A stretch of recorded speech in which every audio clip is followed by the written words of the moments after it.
van tong official channel khir tu te voin hi khuang choi thla ni khat October ni khat kumsa ni somni panga nia hei kan channel lam thane min lo ngai pui tu te atangin miron beng wara ni zan lam khan pang khuwa service sumo lung leilam atanga service ni om takania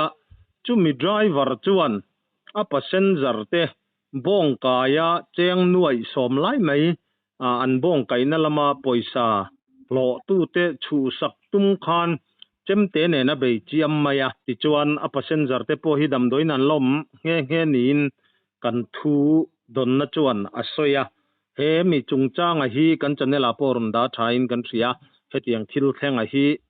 kan han thriat dana kha dikem diglowem ti kan la khechia lova thu dikaniam ti thil thlen dan chiang zo ka turin tuna hian pang khuwa Young Lai Association President Putaya kan bedon ani putai chebaile chebaile kha kan thus dona kha atoi khop maya thileng ma kha chiang kong kan la khelova ti chuan thil thlen dan chiang zo ka kha khongain mi pui hriat turin min thil thayem cheya thil thlen dan chu dal mi bong kai pan hu kha lungleya an bong an hal zo to nuin ho an tuma chu an poisa kha India poisa ni wangin Burma chantir an duwa hatia Burma a chantir tur khan longtlai lama sei ha om chuania chu longtlaya poisa ka theng sak ang chu poisa kha kalo theng sak ang chu Burma in tin an loan bia an poisa theng tur chuan longtlaya an loan hu ni longtlaya khanin an vain huwa poisa hi nuai thum le tlem kha akutan pe a o aminga kha Joseph laltu mathial lu ani tamo poisa theng sak tum tu pa chu chuanin khatia poisa theng tura an ti kha sangawa kalphotang u sangawa kan theng don nia atia chuanin sumo in longtlaya tang chuan an ron khala sangaw an ron thlen khan countera lami lo ngak lokula motor ka bala nge atiani chuan anni chuan an ngak meya tin tang khuwa a khanin karin an ron suka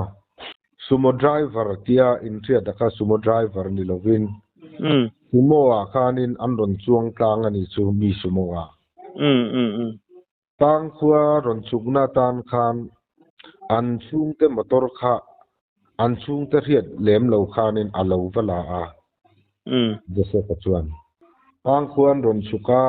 waiting seta helai theng pathianin min thuaya lom thu soi nate nei atha an tong tai ro atia tong tai nate kha nei tur khan an nora wang khanin an thien pakhat zo ka khan atong tai ta ni chini atong tai lai tak chu in atong tai lo zok tak kha chem khana sat tamo tin kami atur tu a victim te kha Burma mi kha pakhat zok kha RB ahing chu RB ka ania chuan dai jin khuwa gangbo district kami anikani chuan pakhat hi lei khuwa puthong cheu thanga samita a pa chewa kan ti maya chu an hing chu ani tani chu chuan sanga watanga kan khuan ron chu khianin zu aron kenga ti Joseph chuan ma Joseph an zu aron kenga pa cheu le athian pa bi ka chu zu in puya so ma in photangu atia chuan pa cheu soidanin kadam thalo lu tuka ka chu ka in thailo anga tia a in meiro ati kha min theta ti tem chu ka sip vea in angdeu in ko ma aruk in ka paya tiamo chuan tongtai turamin an ti ta ka kha chuanin karin helna kha alien to tin ahnung lampanga hianin ngemo pai tlat thing ka ria ma se chu tianga han ti top akha hanlin hel top akha le han ti top akha kangam bik silawa ring hel deuh chung khanin tongtai turamin ti tak tlat sia chuanin ka thian pa po kha limit ching so in ring deuh ro ka ti thawa kan tong in ati tong dang deuh mangan ni ve ta ni chu barmani tilam na kan tro lai tong ka chuan thiam tho mo chuan ama Joseph po hi sangawa te po lo om to thina nia lai tong te po thiam ve thawa chu an tong trai kha ti khan asa che khanin pa chewa jok apo kha sa ve thaw tu ma bang khan atlan chia ni chuan pa bi ka kha khachung ti khan lo tlan lu tin ni zan kha ruwa sur som pakhat pel ret theng kha ruwa sura ti khan ruwa sur no ya lo tlan zelin khotop kot sualam panga kan nau te in pakhata alo valuta chuan pa chewa atong trai tu zok tlan chia kha kong thanga ka tlan tha ati mi lai chuan ka thian te hian min ron phone chu ka changa kan thil ton ka khilati kha khan an thian te sangawa mi an va phone saka sangawa tang chuanin uele te information an pe a kaini helama damlo mi ina lut top akhachu in nei tu pa khan min ron phone khala ani po kanin atanga ho na kharei lo kanina lo lenga in nei tu pa po chu chu tiang chuanin kanan buai chowa sub center ama te po chu motorin kan la chowa sub center altiam te kan thui saka mun li anin ka sia alua kan mun lia theramo kemas na kha chuan sub center atangin sangaw damdoi na kan ruaya chumi hlan chuan sub headquarters kan ruai tu te SRDP kan ruai tu te le branch sangaw two branch ruai tu te po kha an ron thleng ve khuwa chuan kan khuwa chuan chu tiang chuanin cheura lampang le wanla phai lampang te kong lo dang turin lo duty turin information kan pe a kaini in barma lampanga kal lo atan chet lo na turin long te po long kar tu te po information kan pe a long kan khatianga information engkim wele ten an thetoa information andong to animo ti ariat khan Joseph chuan alhau thong le si kha motor nei tu pa chu lokapa min da mai ro tin lokapa chuanin an lo vakala ta po chon police out nen po chuanin kan in phone sa vek to a thilom dan kha police information oi lokapa nang mani sangaw sangaw jo ka mo chu ni sangaw lokapa agum to ti khan thiat nu khanin damlo chu dam to in kalpui ngai bok nen kai mani te po kha kan han chawa amuna sapet quarters roi tu tenen chilen dan te ni phung te amel te po mu ve kan du e kan tia kan ba muwa poisa hi long tlaya akuta anpe le gpe manga ai account na anthun ni lo kha nuai rup kha amatora khana tan bo pui kha ni tamo chu achung te sangawa amel thiat te achung te nge ka che lo kha amel thiat te bula ka da atia chu po chu sangawa kan throi tu te kha lo bo zui tur la police out ne na tang ko pa lo bo zui tur khan kan tia kai ni khan kan non chuk sanamo chu kan dan chu ni halai kha Joseph kha sia khua kan tiam kha ni e kha kan soi du lok chu putai kan thulam don dan le ke mani na information kan han don dan a khan sum driver in a passenger bong kai cheng nuai som lai mai chu sakatuma wanga ri gra pa khatia chem ne na bei ti khania chulai takachu ni e thupur poleng hi tam thina atiu thlang hroi tu te na thil khen dan dik tak mai min han sila kha apoi mo me mai chu mizoram hun sang mi te po hian hei YouTube te social media kan man tangkai apoi mo na kan ron biak che apoi mo na lai takani wang khan kha thil khen dan dik tak in soya alomom kan tia driver lam ni lawin bum tuma khatia ti shima aswal rongbol te po han ti taila do ta ni lawanga ni chu tiangang chu alo ni jok dai mai kha alo ni ya chu sumo driver te pon min lo se thiam sela kan thu don dan ani mio wang khan thu chiang dik tak kan riat ma ani awang khan kan han soi ri lo thei lawa kan thu don dan kha chu chu thu pha kan choi ngal duwa chuan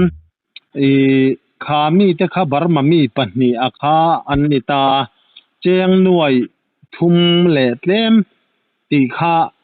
an bong ron kaina achu in khiat chin chu ni mo sia chu mo cheng nuai no ma kha nin le ya bong kha an thala an poisa hi nuai som pakhat bor vel ani nuai som pakhat bor vel mo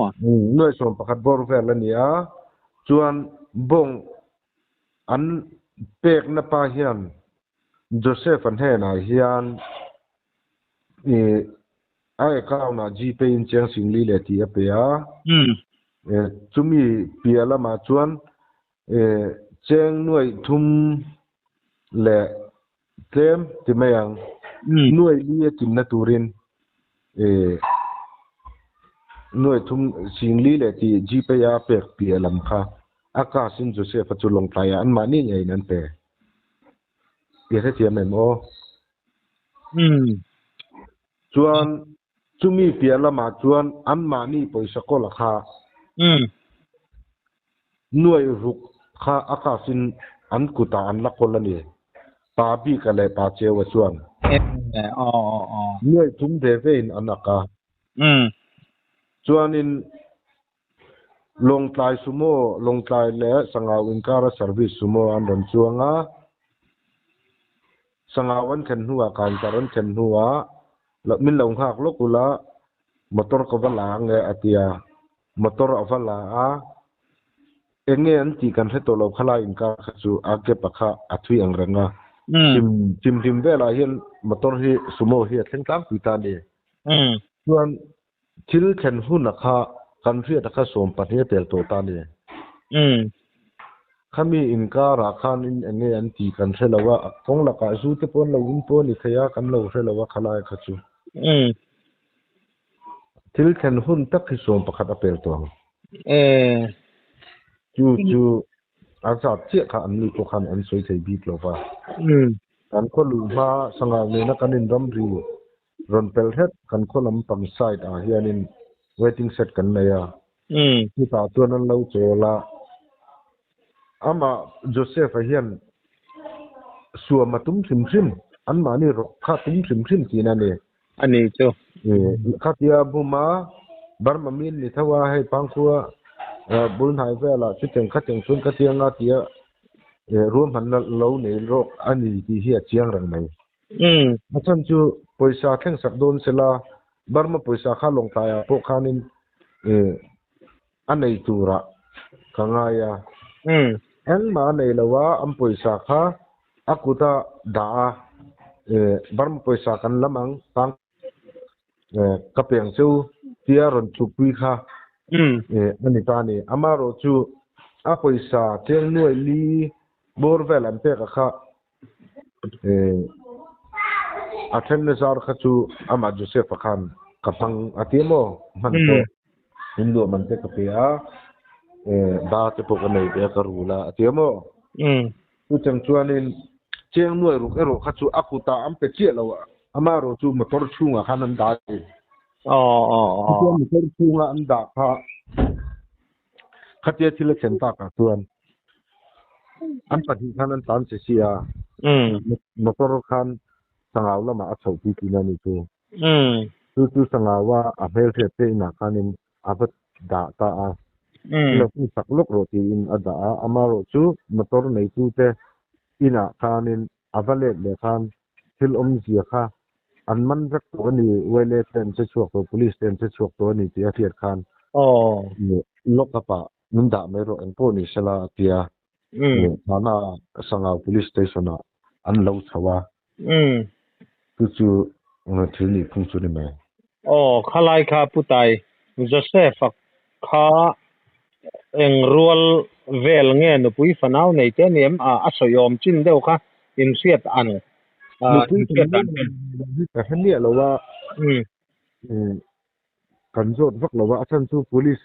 ku ta to police ka studio to hi chon in hi awanga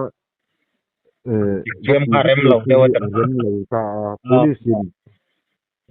anti turang statement te lak nga le ngamo ang song kha police an ti to a kai ni ti chen na rem lo wangin chu po chu lokapa a huwa kai ma khan du tho thila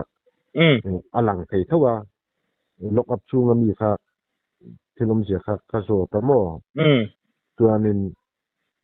attention kha police ho ven man hoya ti mayang tuan an ma ni atur tu te pa cheu te min chi dan le thi khan dan hela ya kan boi chok dan kha ti chin kha kan triat kha ni do mai in ka eng rual vel nge ani mel sim le panga atanga somlin kar vel ani ka varin midang khatianga enge motia han ti kha alo nei to em ilo zot mielem zot le an nei om ka hello ti cheng ani chu ni e khalai ka putai eng chem nge aken police kan hu ka chu chem te ni mo chem te ania update che so nga kha 6 to 7 vel ani karing in to mo in tari keyboard so vel ani karing sachan na chem te kan han tiang deu tai chem te pa ngai ang khan mo ani tap chu azia lo hle maya ti chuan dam doi na te khana nom ti kha kan han khe dewa ami azaya khamo enge an chan tin vel tu na in siat dan chin kha chu na kha chuanin ama hi chu tengang ngai tu omni tu chu ani lo ma ro chu ni mal ta har sim tu ang kha chuanin om thai lo wa ti chu kha ka dong mo helaya I an hel re te kha an bakala chu chuan information khamin dom tia nang to asul le lo chawla an tia maro chu test dang boi tu kan ne bang ke kha ka chho thai lo wa lai le ma eng ma kan be lo wa chu tianga han ngai tu om lu tu chuan ni lo ni sa na khanin kan nurse kan sub center khanin a thui zaka drip and khai boka chu tiang chuan in drip khai chung khan sa kan chai ti khan ne tiang ngai tu om lu tu chuan ni lo pathian zara an ama po chu azia vele mai tura te po han ngai la tro azia lo le maya khatianga nga mizorama hillan thleng akha ti chuan thil chinchang chiang tak main minan thila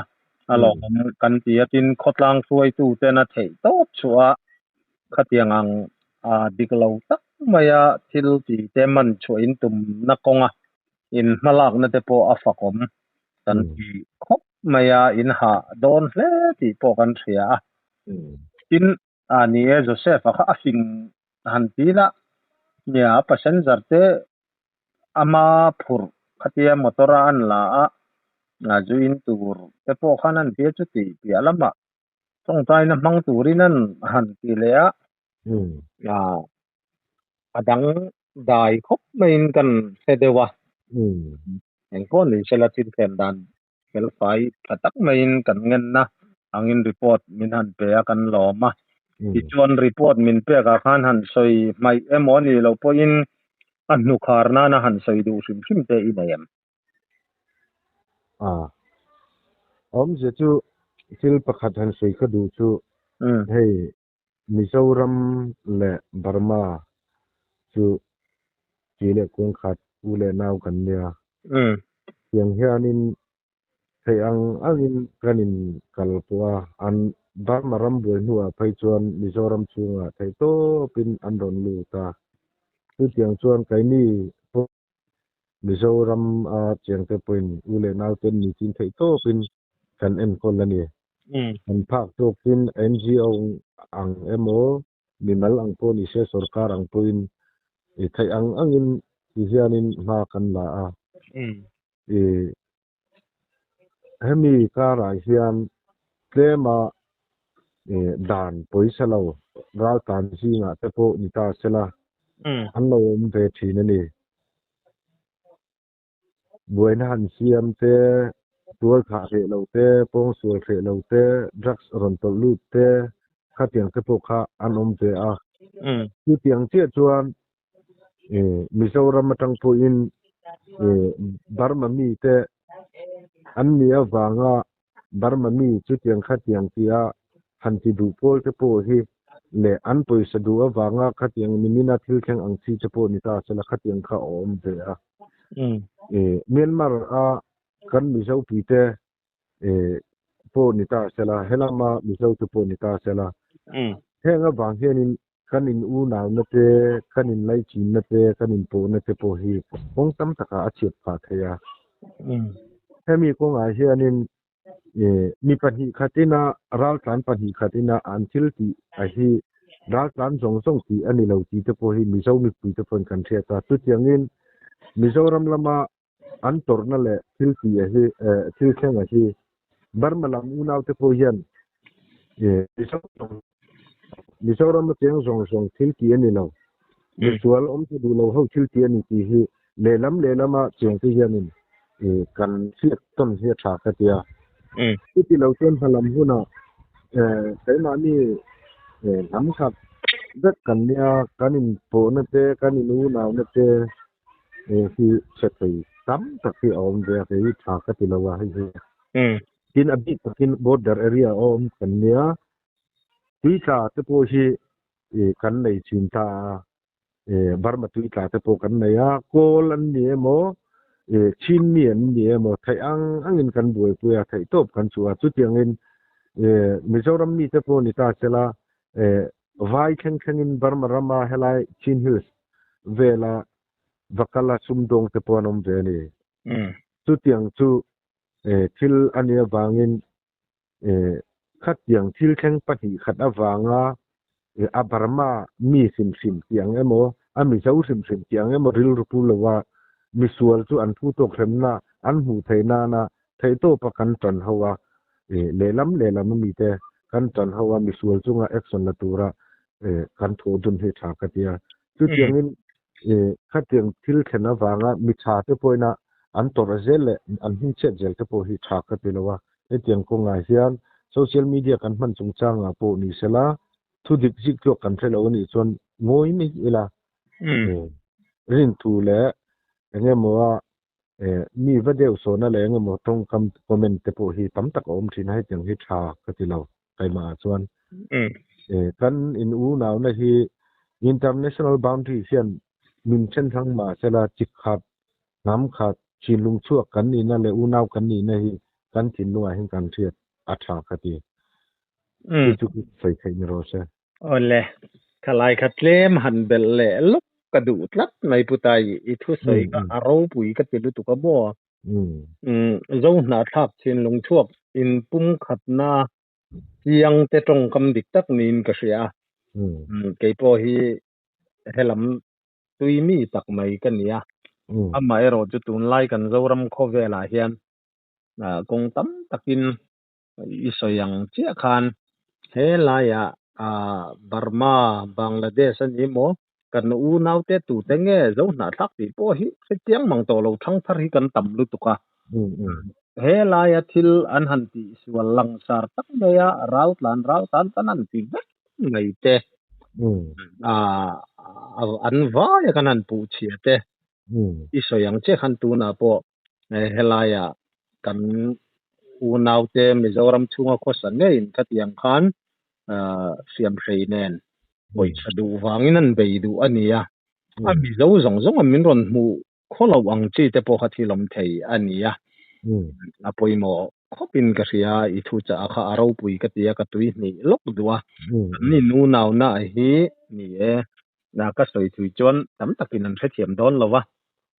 ei chu